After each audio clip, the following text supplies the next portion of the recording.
je, je me suis intéressé à toutes les questions qui tournent autour de la monnaie, en fait. La plupart de mes livres se tournent là-dessus. Donc j'ai parlé de la dette, j'ai parlé de l'or, et puis à un moment, je me suis intéressé aux monnaies locales et aux monnaies alternatives. Je trouvais ça intéressant. C'était vers 2010-2011, et c'est à ce moment-là que j'ai découvert le Bitcoin, parce que la plupart, les monnaies locales, par définition, ben, elles sont réservées dans une telle ville ou telle région. Et puis quand j'ai découvert Bitcoin, je me suis dit, bah, tiens, ce serait une sorte de monnaie alternative, mais pour tout le monde, Mmh. parce que c'est sur Internet. Et voilà, c'est comme ça que l'intérêt est né. Et puis j'ai creusé le sujet, voilà, jusqu'à ce que ça devienne une vraie passion, quoi, voilà, on peut le dire, quoi. C'est quelqu'un en particulier qui vous a introduit Bitcoin ou c'est vous dans vos Alors j'ai commencé par découvrir la monnaie, puis ensuite j'ai fait connaissance de Pierre Noisa, OK, qui est le premier en France à avoir lancé un site, une plateforme premium qui existe encore, hein. tout Donc à fait. c'est quand même assez extraordinaire, parce que Mmh. ça a été un des tout premiers. Mmh. Et j'ai lu son livre Bitcoin Book à l'époque, hein, et qui expliquait bien le fonctionnement. Voilà, donc c'est comme ça que j'ai vraiment passé à l'étape plus professionnelle, on va dire, quoi. Donc, vous consacrez du temps, de l'énergie, Mm, des ressources à Bitcoin. mm. Pourquoi? Bah, je fais une lettre mensuelle sur les crypto-monnaies pour un groupe suisse qui s'appelle Vauban, qui ensuite la vend par abonnement. Donc c'est une activité importante. Mais bon, moi, c'est ce qui me passionne, donc à la limite, c'est presque pas du travail, quoi. Voilà, c'est d'abord par passion que je fais ça, et oui, ça représente pas mal de temps, oui, c'est clair. Et à côté de ça, vous vous occupez, comment votre temps, en fait? Vous faites quoi?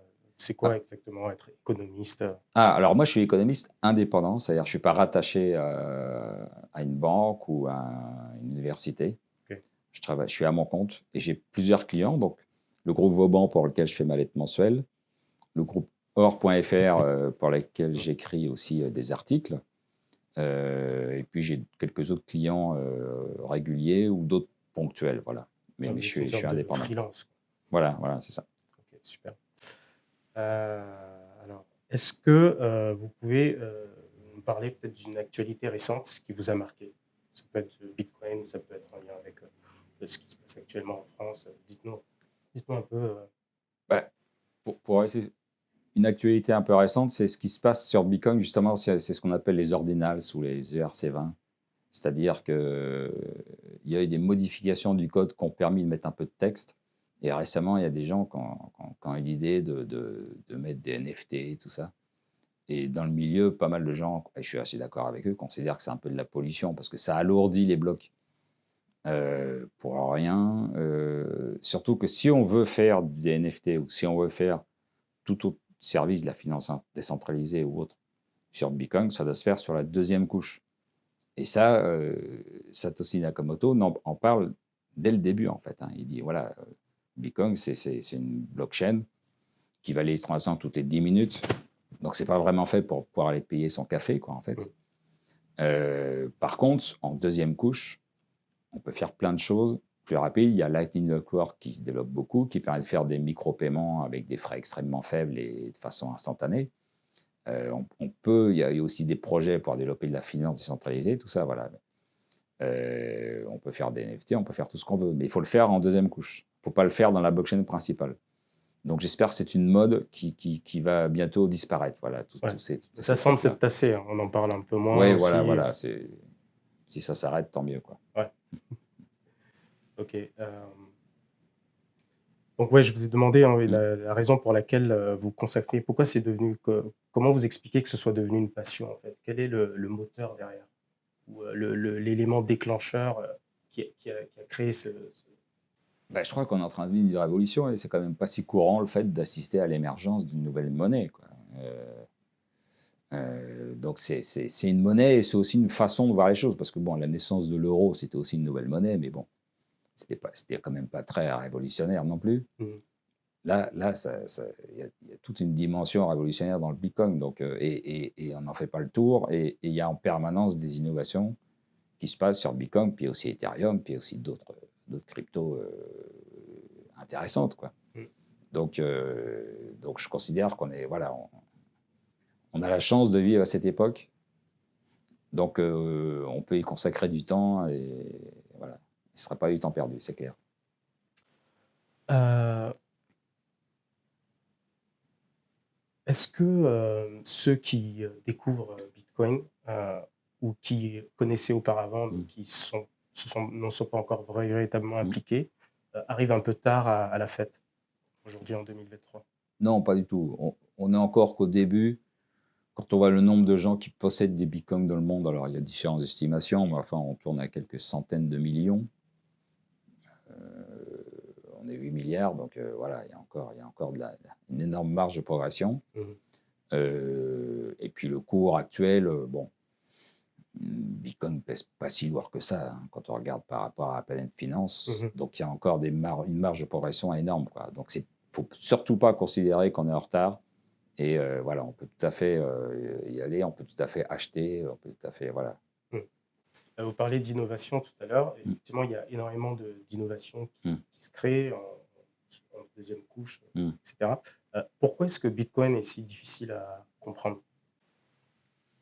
Bah, je crois ce qui est difficile à comprendre, c'est le côté décentralisé de la monnaie, quoi. Le fait qu'il n'y ait pas d'autorité centrale, parce que ça, mentalement, on, on veut toujours se raccrocher à quelque chose d'identifiable. Mhm.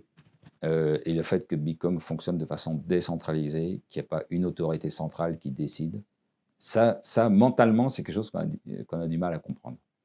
Alors, donc il y a un petit coup d'entrée, voilà. Ouais, Mais je crois que c'est ça qui, voilà. Après, une fois qu'on l'a compris, une fois qu'on est passé au-dessus de ça, ça va. Mais voilà, c'est ce phénomène-là qui est un phénomène quand même assez nouveau, quoi. Voilà.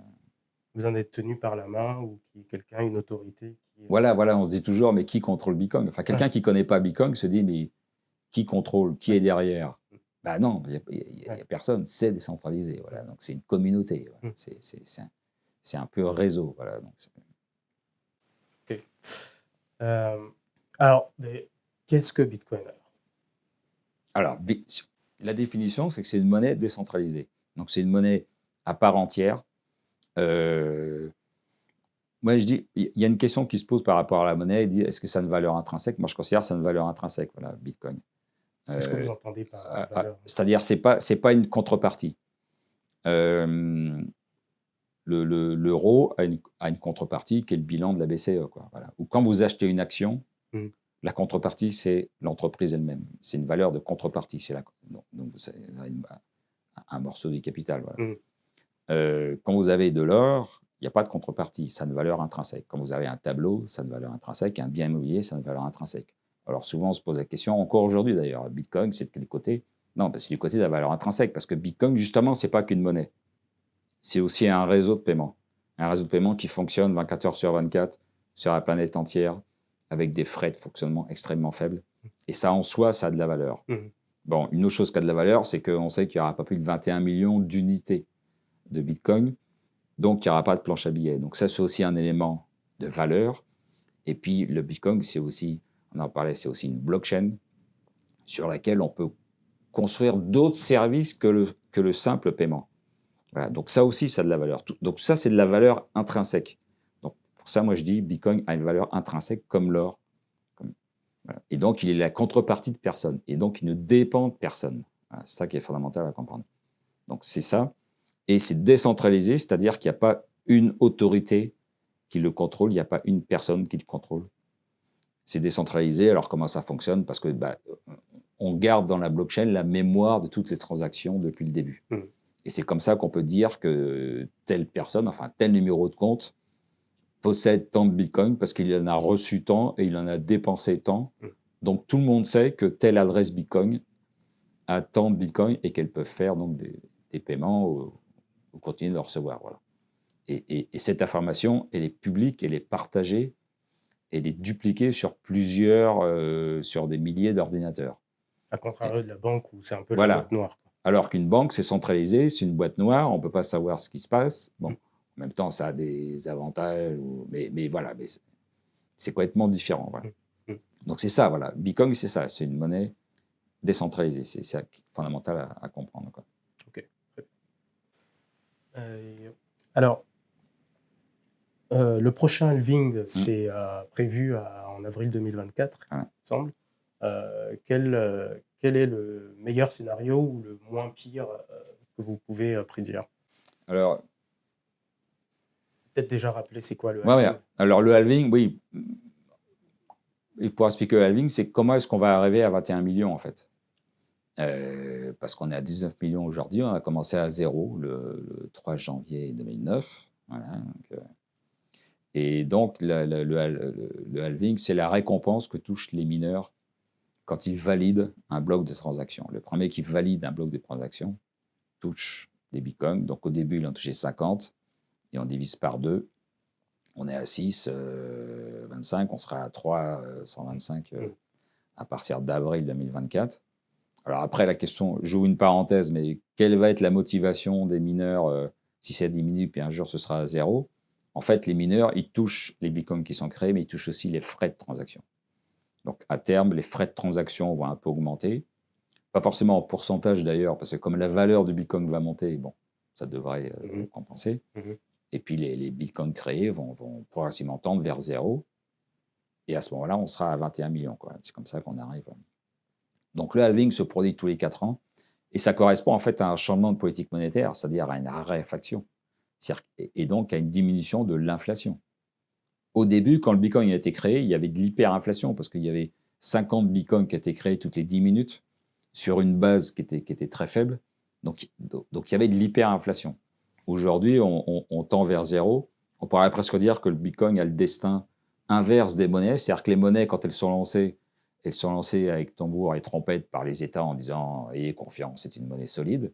Donc là, il n'y a pas d'inflation. Puis ensuite, l'État, il fait du déficit, la planche à billets, et puis ça Mmh. se termine en inflation. Mmh. Le Bitcoin, c'est l'inverse. On a commencé dans l'hyperinflation, Mmh. et maintenant, on est tranquille. On va tendre vers zéro. Mmh. Donc là, voilà. Alors, les prévisions qu'on va faire, moi, je me suis récemment penché là-dessus. Ce qu'on constate, c'est que au moment des halvings, la volatilité a tendance à diminuer. Et le cours monte, je dirais, discrètement, tranquillement. On l'a vu en 2016 quand on est sorti du long bear market là, qui avait commencé en 2014 avec la faillite de Mt. Gox. Mmh. Alors, on s'est tapé un sacré bear market. Hein. Mais 2016, voilà, le cours monte tout doucement. Et puis ensuite, une fois que c'est passé, il peut y avoir une bulle. Et il y a eu la bulle de décembre 2017. Voilà. Il s'est passé la même chose l'étape précédente avec le halving fin 2012 et puis la bulle décembre 2013 où on monte à 1000 $. Enfin, aujourd'hui, ça fait sourire parce que ça, on pouvait acheter les bitcoins à 1000 $. Voilà. Mais à l'époque, c'était une bulle qui a éclaté. Voilà. Et là, la dernière fois, il n'y a pas eu une grosse bulle, mais il y en a eu deux. On est monté 2 fois à 70 000. Bon. Mais là, le cours, on constate qu'il est quand même assez calme. On a 30 000 $. Voilà, il y a pas de. Et je pense que ça va être comme ça jusqu'au halving et qu'on va monter progressivement. C'est pour ça que moi, je dis on peut acheter ou se renforcer Mmh. aujourd'hui Mmh. en Bitcoin. Et jusqu'au halving, on va monter progressivement. Et après, il devrait, parce que c'est les scénarios qu'on a vus avant, il pourrait y avoir une ou deux bulles ensuite vers 2025-2026, quoi. Voilà, en attendant encore le prochain halving, quoi. Ceci dit, à chaque fois, comme le halving, on divise par deux, donc Mmh. la baisse de l'inflation diminue assez peu, donc l'effet va s'estomper avec le temps, voilà. Et au fur et à mesure que le cours va monter, la volatilité va diminuer, quoi, voilà. Ceci dit, bon, la volatilité, on va encore en avoir. Ça, il faut savoir que ça fait partie du Bitcoin et il faut avoir le cœur accroché, quoi, ça c'est clair. Mmh. Parlons un peu réglementation. Mm. La réglementation va se renforcer et va devenir un peu plus stricte en France, en tout cas, Mm. à partir de juillet Mm. 2023. Euh, En quoi cette réglementation impacte Bitcoin et son cours? Alors, les réglementations, oui, elles se renforcent un peu partout. On le voit en Europe, aux États-Unis. Pourquoi? Parce que les États n'aiment pas Bitcoin, hein, parce que c'est la concurrence. Enfin, les États, les banques centrales, les États préféraient qu'il n'y ait que l'euro, que le dollar. Et comme ça, ils pourraient contrôler les gens. Et puis, même ce qui serait bien, c'est que l'argent liquide disparaisse. Comme ça, il n'y aurait plus de travail au black voilà, ou de trafic. Et puis, d'imposer ensuite une monnaie numérique de banque centrale de façon à ce qu'elle soit programmable. Et donc, on pourrait interdire à certaines personnes de faire telle dépense Donc ça, c'est le rêve des États, c'est de contrôler toute notre vie monétaire. Voilà. Bon. Le Bitcoin, c'est une façon d'échapper à ça, même si le Bitcoin n'est pas anonyme. Le Bitcoin n'a jamais promis l'anonymat. C'est du pseudonymat, c'est-à-dire il y a un numéro de compte, on ne sait pas forcément qui est derrière, mais de toute façon, au bout d'un moment, on peut le savoir. Et puis de toute façon, à partir du moment où on achète du Bitcoin à partir de son compte bancaire, bah, on est tracé, quoi, évidemment. Donc le Bitcoin c'est jamais ce que le Bitcoin a promis. Ce qu'il a promis, c'est le fait d'être en dehors de la monnaie de l'État, c'est-à-dire quand vous achetez du Bitcoin, vous quittez l'euro. C'est ça qu'aiment pas les banques centrales. Hein. Vous quittez l'euro et vous quittez le système bancaire parce que vous êtes sur Internet. Et ça plaît pas. Donc ça plaît pas aux banques, ni aux banques centrales, ni à l'État. Mais vous pouvez le faire. Donc vous quittez le système bancaire et financier tel qu'il existe aujourd'hui. Par contre, vous êtes complètement connecté à l'économie réelle. C'est-à-dire que vous pouvez dépenser vos bitcoins, acheter, alors soit directement chez les commerçants qui acceptent, soit indirectement via des cartes émises par les plateformes qui permettent, et à ce moment-là, les bitcoins sont transformés en euros juste avant le paiement. Donc on peut dire que c'est quasiment du paiement en bitcoin. Donc on est connecté à l'économie, mais on se sort du système financier et bancaire tel qu'il existe. Donc ça ne plaît pas trop à l'État. Donc il met en place une réglementation pour pouvoir contrôler les transactions. Mais bon, de toute façon, on n'aurait pas pu trop y échapper. Et puis si vous cherchez à y échapper, par exemple, en passant sur des mixeurs qui permettent de mélanger, par exemple comme Tornado Cash, qui permettent de mélanger les bitcoins, un peu comme le jeu de Bonto, quoi, pour plus savoir d'où ils viennent. Bah, si après vous allez sur une place de marché, vous risquez de ne pas pouvoir transférer ces bitcoins-là, parce que s'ils sont passés par un mixeur, ils seront bloqués. Donc, il ne faut pas essayer. Voilà, vous achetez du bitcoin, vous êtes tracé, voilà. Mais il y a quand même cette plus-value qui est de sortir du système bancaire et financier. Voilà.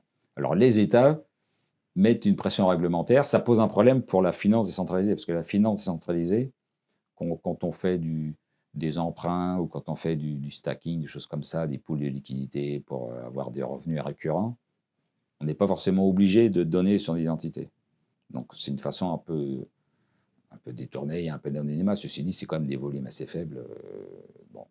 Donc là, ça peut poser un problème et la réglementation peut entraver le développement de la finance décentralisée. Mais sur Bitcoin, je ne pense pas que ça freine, parce que la promesse de Bitcoin, c'est pas l'anonymat, c'est le fait de sortir d'avoir une monnaie propre et un système. Voilà.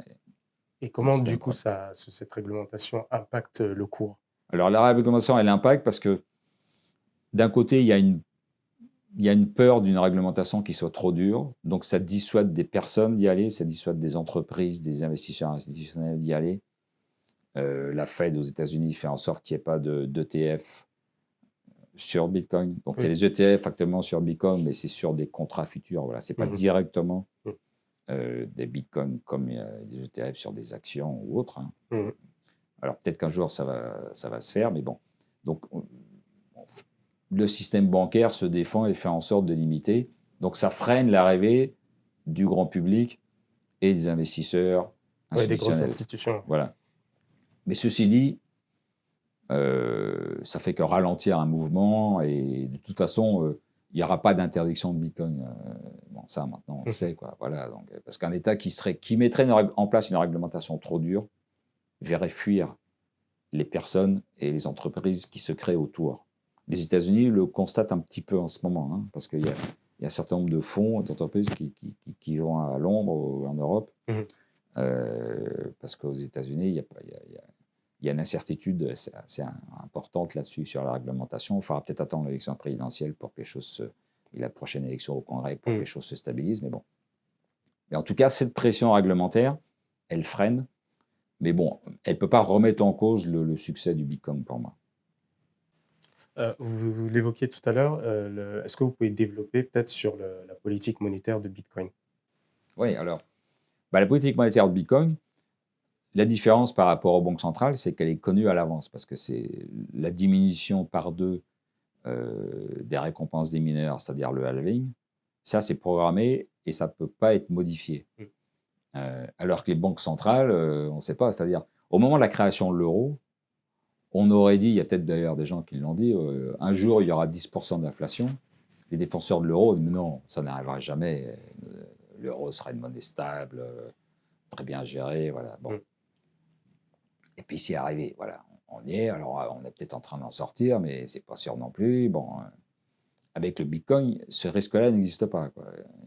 Personne ne peut décider un beau jour de dire, bah, on va passer de 21 à 22 millions, quoi. Non, ça, c'est pas possible, quoi. Voilà. Donc cette sécurité-là, elle est fondamentale. Et donc la politique monétaire, elle est connue à l'avance. Donc c'est un élément fondamental pour la valorisation du Bitcoin. Donc c'est ça voilà, qui est fondamental, quoi. Vous, en tant que bitcoiner Mm. expérimenté, quels outils ou services est-ce que vous utilisez pour acheter ou sécuriser vos bitcoins? Alors moi, c'est surtout un produit d'épargne pour l'instant que j'utilise pas. Donc j'ai acheté du Bitcoin sur des places de marché et je les ai mis sur une clé Ledger, ce que je conseille de faire. Mm.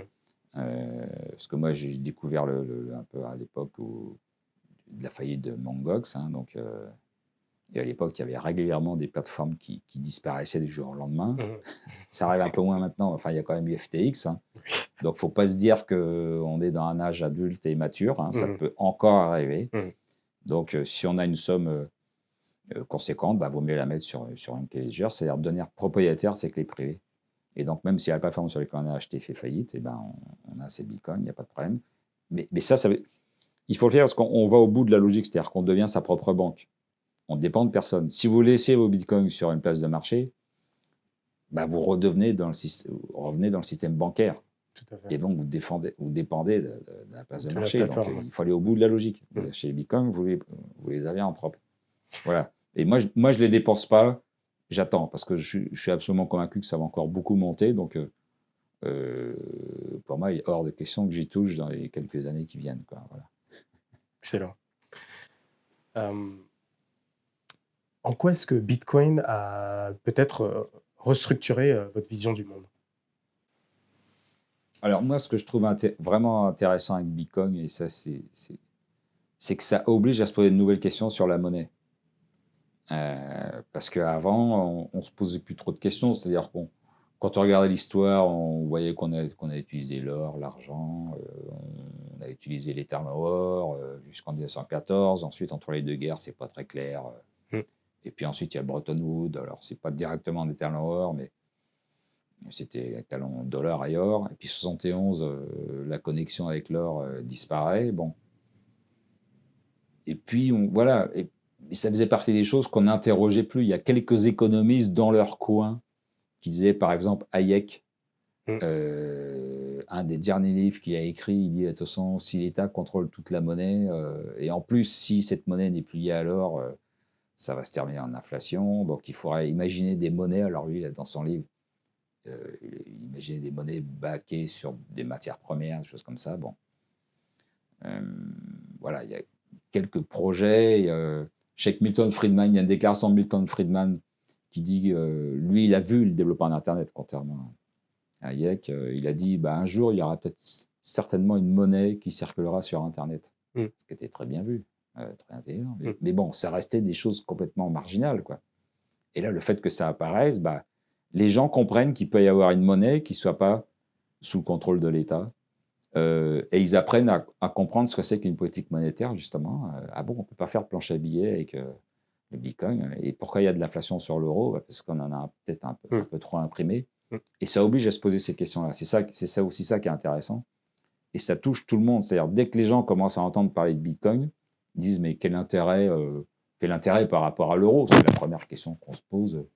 J'ai l'euro, tout va bien. Bon.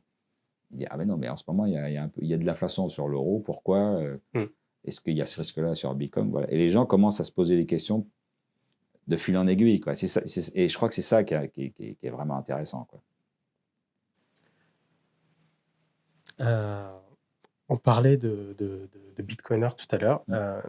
Ce qui est intéressant avec Bitcoin, c'est qu'elle réunit une communauté avec des profils super variés. Et en même temps, quelles est, selon vous, des caractéristiques qui les réunissent, en fait? Oui, alors, Moi, je dirais c'est la méfiance de l'État. Et, et ça, c'est partagé par des personnes et des pensées d'horizons diverses. Mais voilà, c'est ce qui peut être aussi bien à droite qu'à gauche. Voilà, des libertariens ou des gens. Mais c'est une méfiance de l'État. C'est-à-dire, dès que l'État s'occupe un peu trop de votre vie, toujours pour votre bien, évidemment, soi-disant, Pour votre il sécurité. faut, voilà, il faut un peu s'inquiéter, quoi. Il Mm. faut se poser des questions. L'État est pas forcément une entité 100% positive pour vous, quoi. Voilà. Donc c'est les gens voilà, des gens qui sont critiques envers l'État, qui se sont posés ces questions et qui ont développé Bitcoin, voilà. Mm. Donc, Et est-ce que vous pensez que la compréhension de Bitcoin, mm, elle est déterminée par son orientation politique, ou qu'une fois qu'on la comprend, cette mm. orientation politique, elle change? Alors ça peut, oui, parce qu'en en fait, c'est pas tellement la question politique droite-gauche, je dirais, c'est la question politique l'État. L'État décide de plus en plus de choses pour nous. On l'a eu avec la crise sanitaire. Euh, et on le voit avec l'identité numérique, ou voilà, enfin, on le voit avec la disparition du cash, la disparition progressive du cash, la volonté de supprimer complètement l'argent liquide. Bon, Mm. voilà, les gens se posent des questions, quoi. Voilà, est-ce que l'État veut mon bien? C'est pas forcément sûr, quoi. Donc ceux qui se posent pas la question, ceux qui pensent que l'État veut notre bien, bon, ils vont pas forcément aller vers Bitcoin. Mais ces gens-là, un jour ou l'autre, vont certainement se poser des questions, parce que moi, je trouve que l'emprise de l'État dans nos vies est de plus en plus importante, quoi. Ouais, c'est pour ça qu'on dit Ouais. que Bitcoin, on l'apprend par curiosité ou Mm. quand ça fait mal, quoi. Voilà, voilà.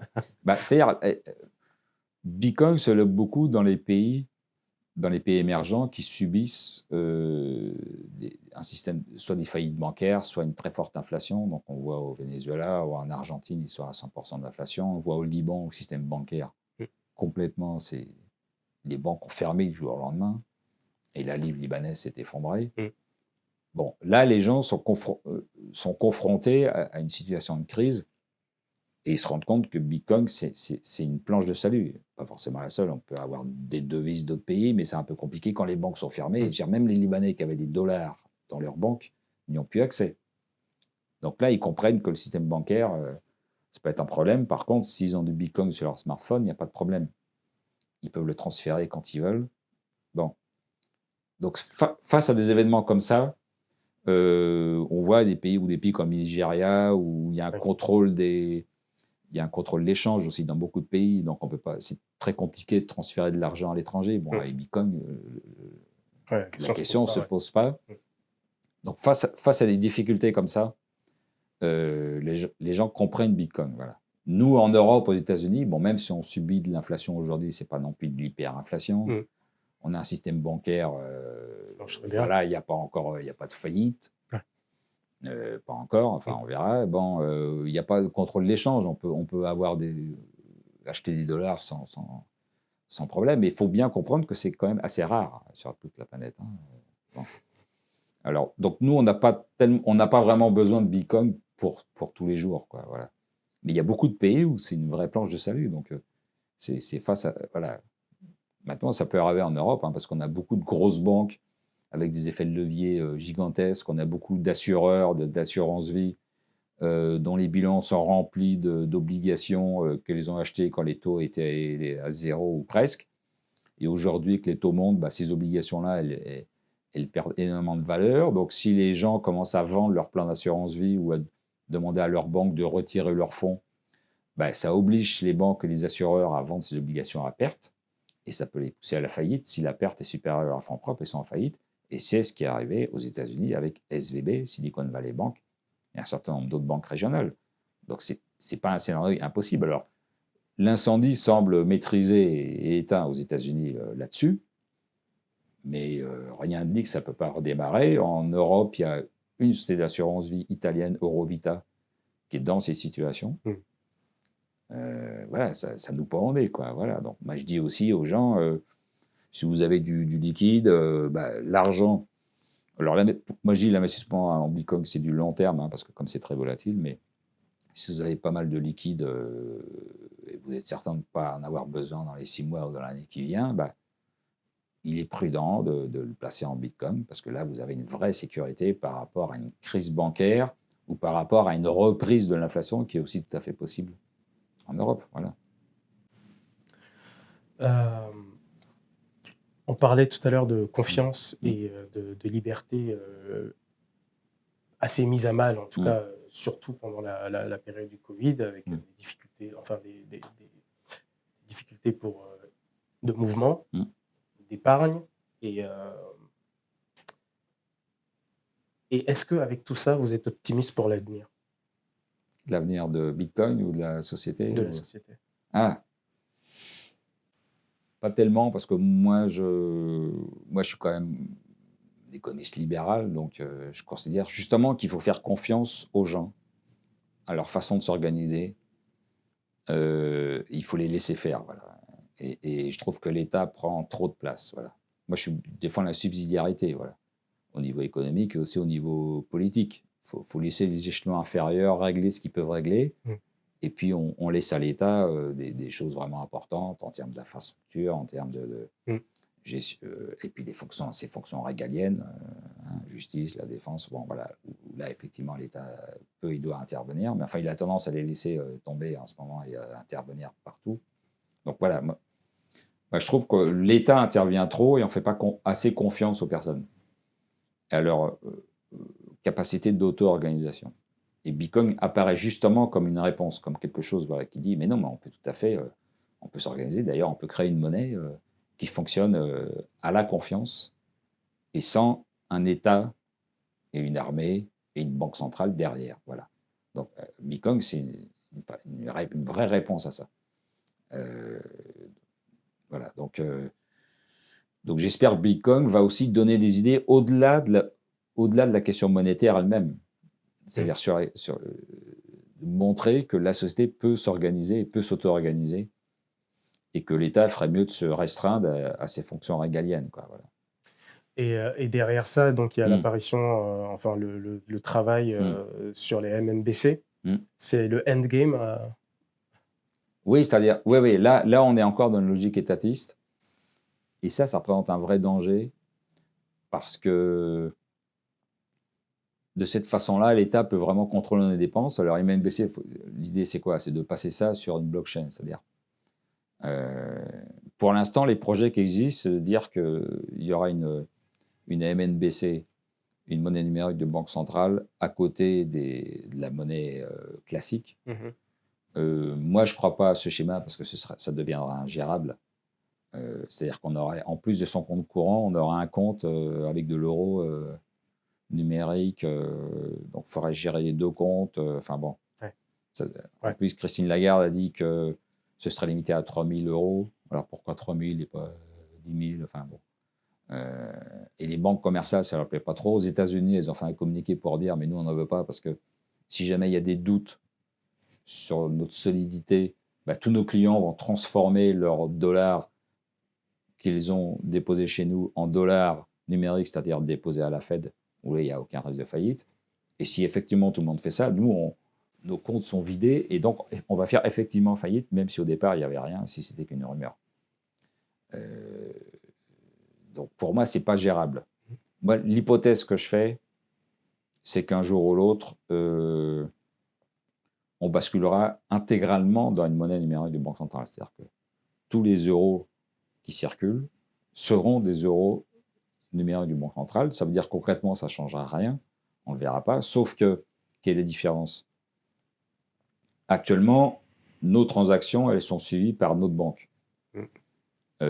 Mais pour y avoir accès, il faut c'est uniquement la justice qui peut y avoir accès. Si jamais vous êtes impliqué, ou voilà, s'il y a des doutes sérieux qui pèsent sur vous, le juge peut accéder et voir vos transactions. Mais pas le pouvoir exécutif, pas le gouvernement.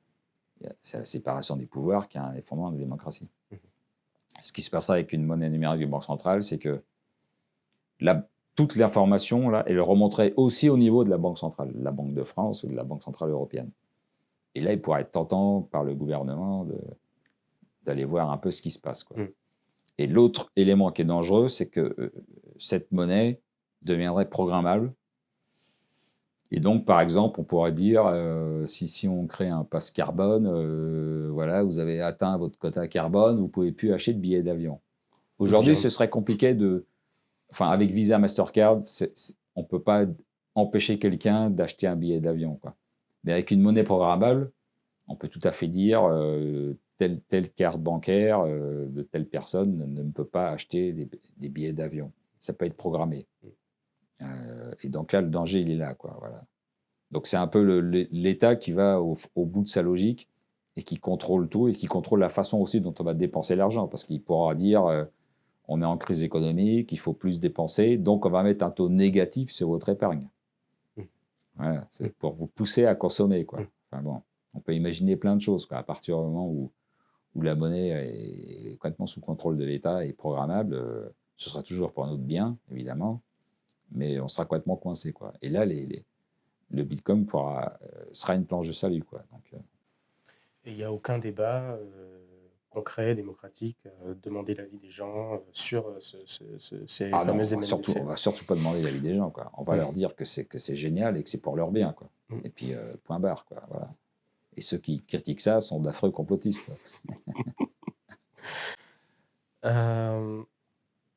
Donc Bitcoin Mm. is hope. J'aime bien cette Mm. phrase-là d'une certaine manière parce qu'avec tout ce qu'on vient de Mm. dresser, on n'a pas l'impression qu'il y a d'échappatoire Ouais. concrète. Bitcoin, c'est la société contre l'État. Ouais. Voilà. Et Bitcoin, et personne n'est obligé d'utiliser Bitcoin. C'est aussi ça qui fait sa force. Hein. C'est que moi, je ne défends même pas la politique du Salvador qui a fait du Bitcoin une monnaie à cours légal. Bon, eux, Elle a c'est une imposé. situation un peu particulière parce qu'il n'y a plus de monnaie au Salvador. Donc, ils utilisaient le dollar jusqu'ici. Et il y a aussi le Bitcoin.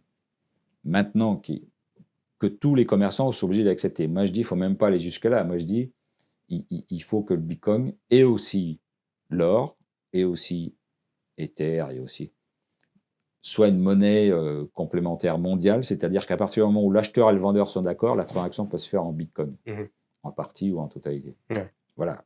Mais il faut que l'acheteur et le vendeur soient d'accord. Moi, je ne veux pas, Faut pas l'imposer. je veux pas l'imposer. Donc, je ne veux pas faire de Bitcoin une monnaie à cours légal, mais que ce soit une monnaie. Aujourd'hui, ce n'est pas possible parce que si vous avez des. Enfin, c'est compliqué parce que si vous avez des Bitcoins, vous les dépensez, à ce moment-là, vous êtes obligé de déclarer les plus-values.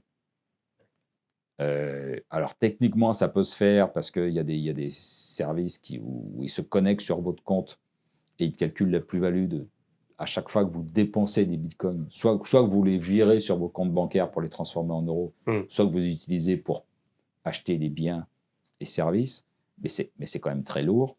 Avec l'or, c'est pas possible. C'est-à-dire avec l'or, vous ne pouvez pas aller chez un commerçant ou payer un bien immobilier chez un notaire en payant en or parce que vous devez déclarer les plus-values. Donc moi, je dis, on supprime cet impôt sur la plus-value, cette taxe sur la plus-value, qui de toute façon rapporte quasiment rien. Enfin, sur l'or, ça rapporte mais vraiment rien. Et puis, comme ça, on recrée de la liberté monétaire. C'est-à-dire que l'euro reste la monnaie dans laquelle sont rédigés les contrats. C'est la monnaie qu'on ne peut pas refuser, OK.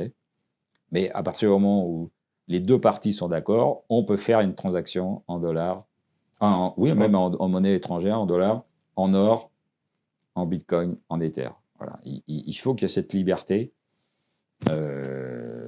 Voilà. Maintenant, est-ce qu'on en prend le chemin? Je ne suis pas sûr, mais ce sera peut-être un peu forcé, quoi. Voilà. Mais bon.